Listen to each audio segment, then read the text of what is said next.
G'day Plantifiers, Jess here, and welcome, well, not back to the garden. Today we are briefly visiting my cousin's farm out near Esk, where she and her husband are trying to do some regenerative agriculture.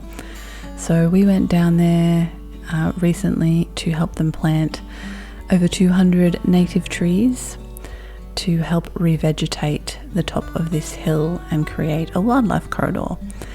So I thought I'd show you a little bit of that briefly because it was a lovely day out and a great thing to do for the environment. Wave to the camera. Yeah, you sure?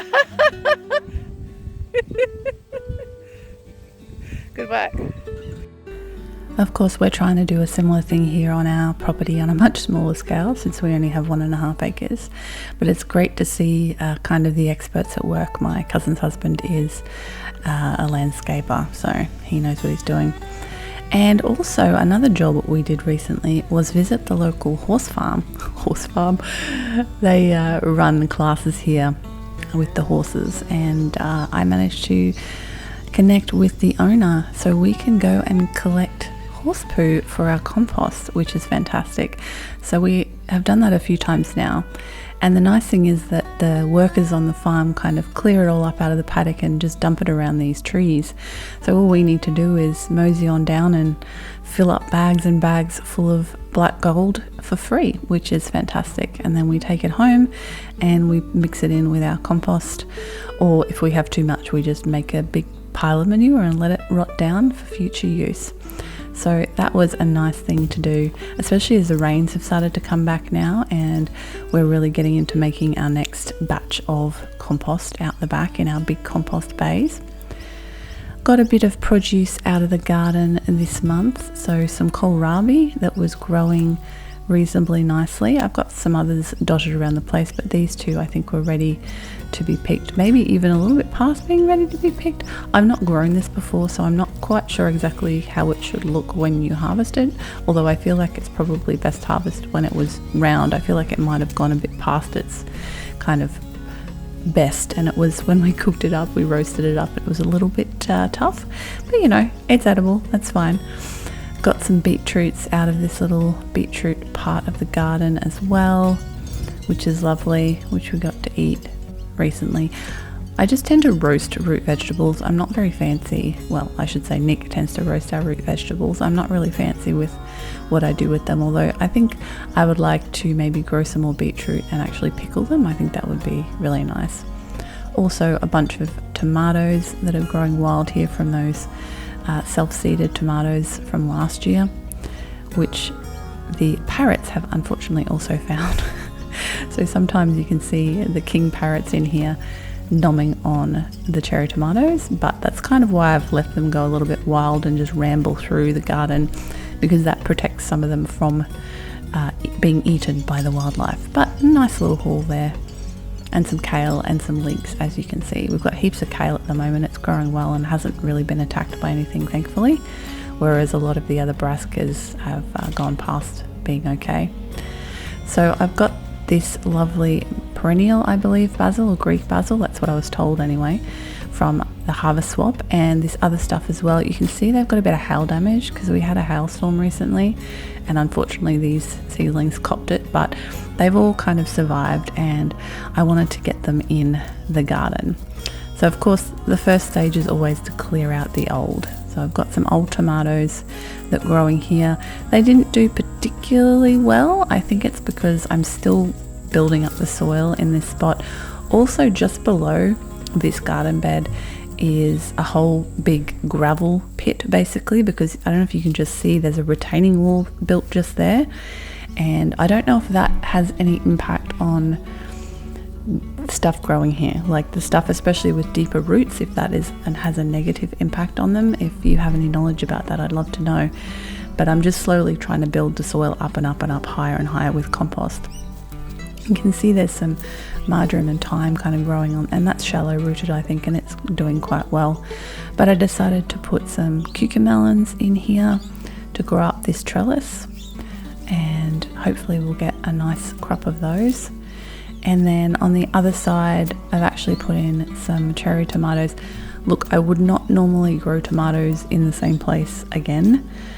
You know, you're told not to do that, generally speaking, but I didn't really have anywhere else convenient to put them, so I'm like, well, let's just put them in, plant them nice and deeply, because as we all know, you can plant them the stem and then it will grow more roots from the stem. So planted them in here, and we'll just kind of see how we go. I'm hopeful, because I put a whole bunch of new compost on there, that we'll get some fruit out of there. You can see the warrigal greens here in the foreground, which have all sprouted from seeds from last year's crop. I didn't plant any of those, they just came up in the garden bed. And I thought this end of this bed was a good place for this basil, because it is supposed to be perennial. You can see I've got also some chives on the end of the bed there, which are perennial and live there. I like to try to kind of tuck some perennials around the ends of these beds, or in various places, so that there's always something growing in there and always something ready to be used.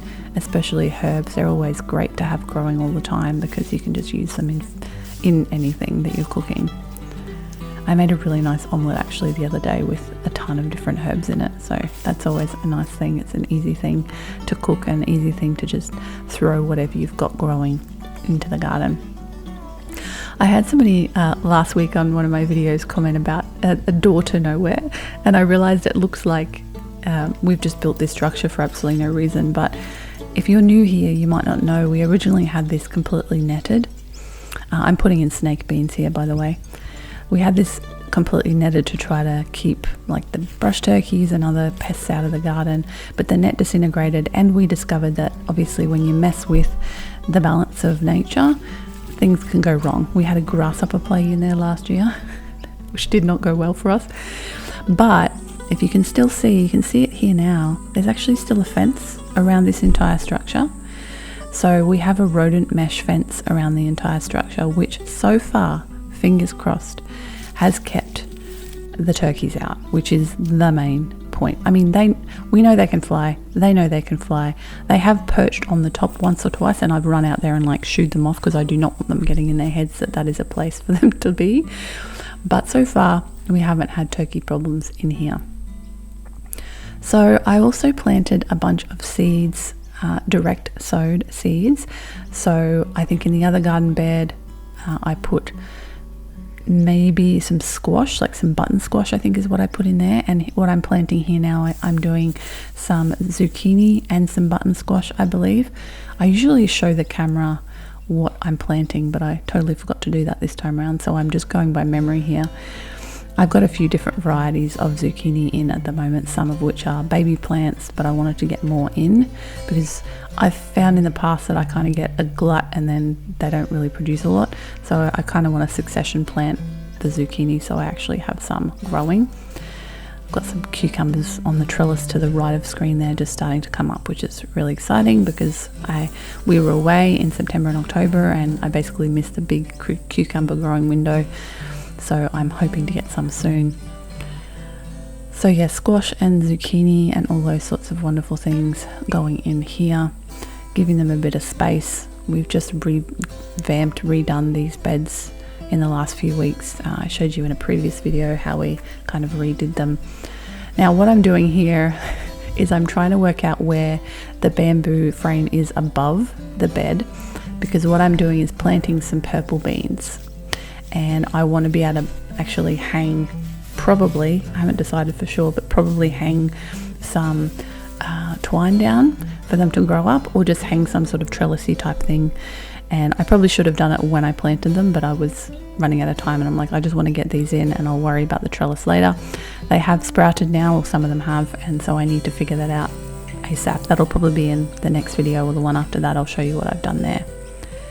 And then here on the end, I've actually planted some tromboncino, which is not something I would normally put in here, but I planted it elsewhere last year and I just didn't get a very good crop, so I actually wanted to plant it closer. And I figured what I can do is just arrange the vines as they grow kind of around the edge of the walkways, or even drape them over the fence potentially, and or tie them up to the frame.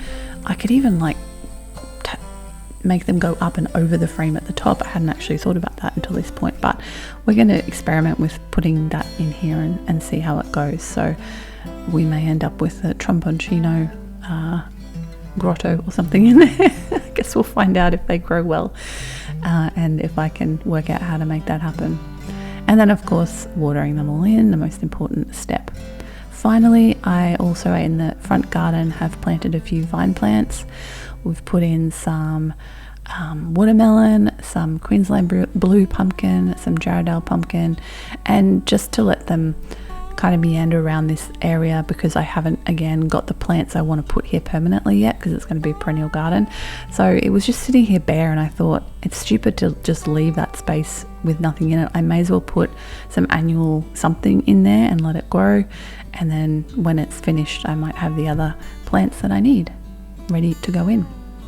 So that's a little update as to what's been going on in the garden recently. Thank you so much for hanging out with me in the garden today. It's always lovely to share what we've been up to, and I hope to see you next time. Let me know what you've been doing in your garden this week in the comments. And bye for now.